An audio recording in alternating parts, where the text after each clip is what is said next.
मेहुल एक तेजी से भागते हुए चोर का पीछा कर रहा है। चोर बहुत तेज है तो मेहुल चोर को पकड़ने के लिए बाइक उठा लेता है, लेकिन फिर भी चोर को नहीं पकड़ पाता है। कहाँ से आया है ये चोर और ये चोर इतना तेज कैसे भागता है? मेहुल इन्वेस्टिगेशन शुरू कर देता है। कुछ दिनों पहले 4 घरों में चोरियां हुई थी। मेहुल वह इन्वेस्टिगेशन करने पहुंच जाता है। सबसे पहले चोरी ये बीच वाले घर में हुई थी, दूसरी चोरी ये वाले घर में हुई थी, और तीसरी चोरी ये वाले घर में हुई थी, और चौथी इस घर में हुई थी। क्या आप इन घरों को देख के बता सकते हैं आपको कोई चोरी का पैटर्न मिल रहा है क्या?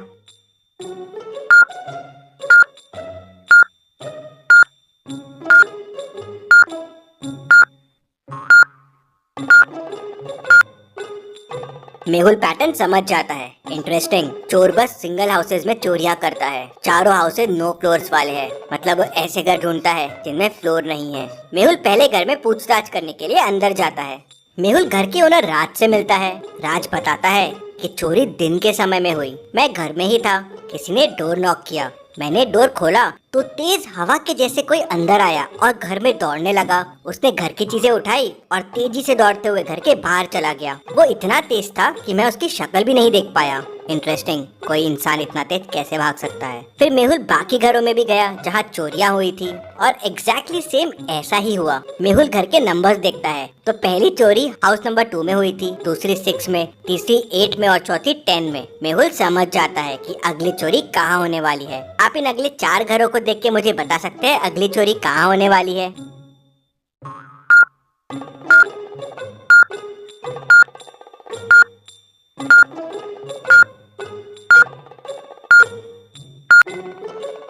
घरों के नंबर इंक्रीजिंग ऑर्डर में बढ़ रहे हैं, तो चोरी इन 4 घरों में से ही किसी में होगी। अब चोरी नो फ्लोर वाले घर पे हो रही है और इनमें सिर्फ घर नंबर 18 ही विदाउट फ्लोर है, तो चोर यहीं चोरी करने आएगा। मेहुल पहले से ही हाउस नंबर 18 में पहुंच जाता है और चोर का इंतजार करने लगता है। शाम होते ही डोरबेल बजती है। मेहुल डोर ओपन करता है तो तेजी से एक आदमी अंदर आता है। फटाफट स्पीड में घर का सामान उठाता है और उतने ही स्पीड में भागने लगता है। इतनी स्पीड कि मेहुल कुछ देख ही नहीं पाया। मेहुल उसका पीछा करने की कोशिश करता है, बाइक से भी पीछा करता है, लेकिन उसे नहीं पकड़ पाता। कौन है ये? कोई एलियन तो नहीं या कोई जादूगर है ये? मेहुल इस बात का पता करने के लिए भूल भुलैया साइंटिस्ट के पास जाता है। ये साइंटिस्ट अपने तक पहुंचने के लिए भूल भुलैया रास्ते बना देता है। आप देखिए और मुझे बताइए कौन सा रास्ता साइंटिस्ट तक जाता है।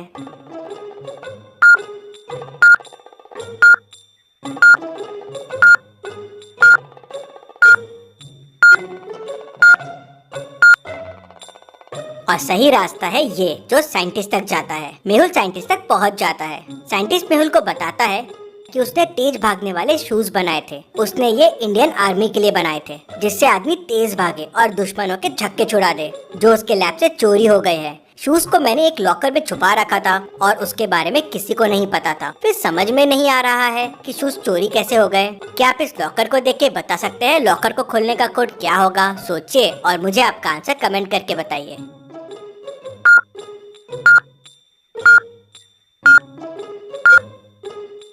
चलिए इसका आंसर देखते हैं। लॉकर के ऊपर एक स्क्वायर है और उसके अंदर एक ट्राइंगल है, तो उसका वैल्यू है 12। मतलब स्क्वायर के 4 कॉर्नर्स और ट्राइंगल के 3 कॉर्नर, तो 4 × 3 हो जाएगा 12। वैसे ही सर्कल के अंदर एक स्क्वायर है, सर्कल के 0 कॉर्नर्स और स्क्वायर के 4 कॉर्नर्स, तो 4 × 0 0। मतलब बाहर और अंदर के नंबर ऑफ कॉर्नर्स का मल्टीप्लीकेशन। तो ट्राइंगल के अंदर एक लाइन है, ट्राइंगल के 3 कॉर्नर और लाइन के 2, तो हो जाएगा 3 × 2 6। कोड 6 से ही तिजोरी का लॉक खोला गया था और चोर शूज लेके भाग गया था।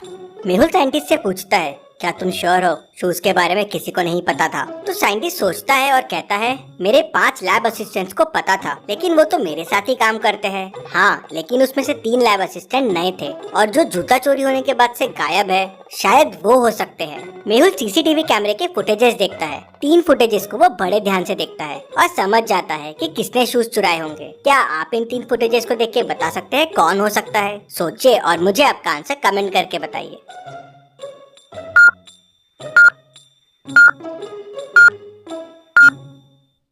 चलिए इसका आंसर देखते हैं। आई पैच वाले असिस्टेंट को ध्यान से देखिए। पहले में राइट आई में पैच है, दूसरे में लेफ्ट में है और तीसरे में वापस राइट में है। मतलब ये बस नाटक कर रहा है। मेहुल उसके बारे में और पता करने के लिए उसके घर पहुंच जाता है, लेकिन मेहुल को घर पे कोई नहीं दिखता। क्या आप इस घर को देख के बता सकते हैं घर पे कोई है या नहीं है?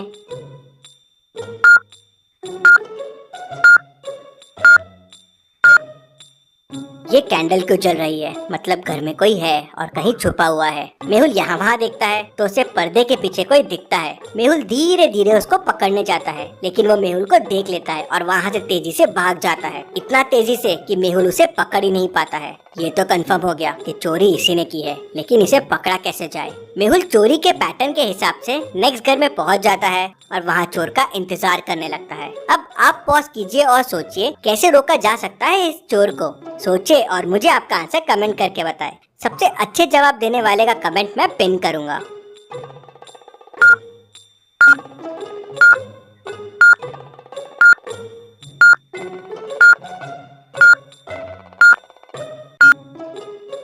मेहुल ने रास्ते में एक रस्सी बांधी जो पैरों से थोड़ी ऊपर थी और दिख नहीं रही थी। अब जैसे ही चोर आएगा इस रस्सी से गिर जाएगा। डोर बेल बजती है। मेहुल दरवाजा खोलता है तो हमेशा की तरह स्पीड में चोर अंदर आता है और यहाँ वहाँ सामान उठाने लगता है। तभी उसका पैर उस रस्सी से टकराता है और वो गिर जाता है। मेहुल तुरंत जम लगाता है और चोरों के पैरों से शूज निकाल लेता है। शूज खोलते ही चोर की स्पीड चले जाती है और मेहुल उसे पकड़ लेता है और जेल में बंद कर देता है। Detective Mehul rocks. इसी बात पे जल्दी से वीडियो को लाइक कर दीजिए। चलिए अगली पहेली देखते हैं। एक जंगल में एक आदमी की डेड बॉडी मिलती है। मेहुल वहाँ पहुँच जाता है।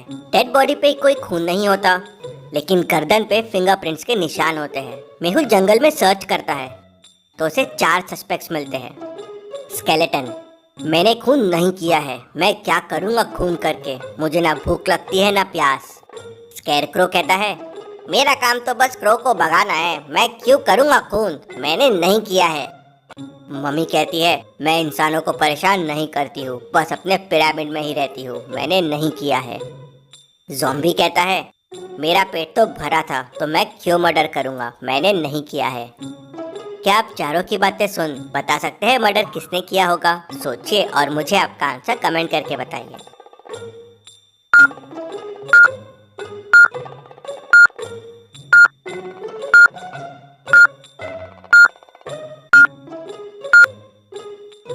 चलिए इसका आंसर देखते हैं। आदमी के गर्दन पे फिंगरप्रिंट्स के निशान हैं। अब चारों में फिंगर सिर्फ ज़ॉम्बी की है, मतलब इसी ने मर्डर किया होगा। मेहुल उसे पकड़ लेता है। चलिए अगली पहेली देखते हैं। लोकेश का उसके रूम में मर्डर हो जाता है। मर्डर करीब 4 बजे हुआ है। उसकी वाइफ डिटेक्टिव मेहुल को तुरंत फोन करके बुला लेती है। मेहुल क्राइम सीन को ध्यान से देखता है, लेकिन उसे वहाँ कोई क्लू नहीं मिलता। फिर मेहुल उसके घर की मेड और कुक से पूछताछ करता है। मेड कहती है, मैं तो करीब 3:30 को सर के रूम में चाय देने गई थी, उसके बाद मैं सर के रूम में नहीं गई। कुक कहती है, सर मैं तो लोकेश सर के रूम में कभी नहीं जाती हूँ, मैं तो डिनर की तैयारी कर रही थी, यहीं किचन में थी। फिर वाइफ कहती है, मैं करीब 3:45 को लोकेश के रूम में गई थी, वो स्टडी में था और चाय पी रहा था। मैं करीब 3:50 को रूम से बाहर आ गई और फिर सीधा मेरे रूम में चले गई। मेहुल तीनों की बातें सुनता है और तुरंत समझ जाता है कि खूनी कौन है। कैसे? क्या आप सोच के बता सकते हैं खूनी कौन है? सोचिए और मुझे आपका आंसर कमेंट में बताइए।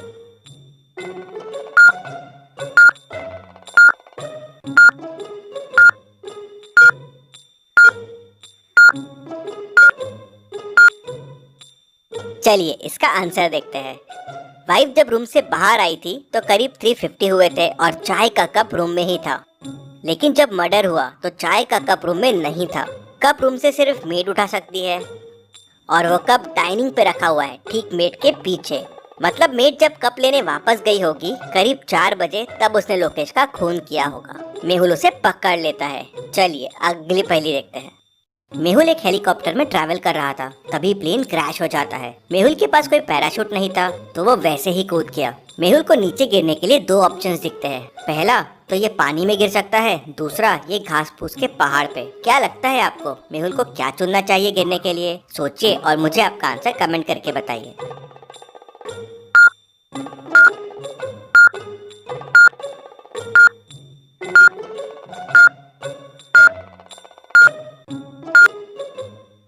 चलिए इसका आंसर देखते हैं। पानी में गिरना बिल्कुल सेफ नहीं रहेगा, इतना ज्यादा इम्पैक्ट आएगा कि मेहुल मर सकता है। घास फूस पे गिरना एकदम सेफ रहेगा, मेहुल गिरेगा और वो दब जाएगा। ऐसी और पहेलियों के लिए डिटेक्टिव मेहुल चैनल को सब्सक्राइब कर लीजिए। Thank you.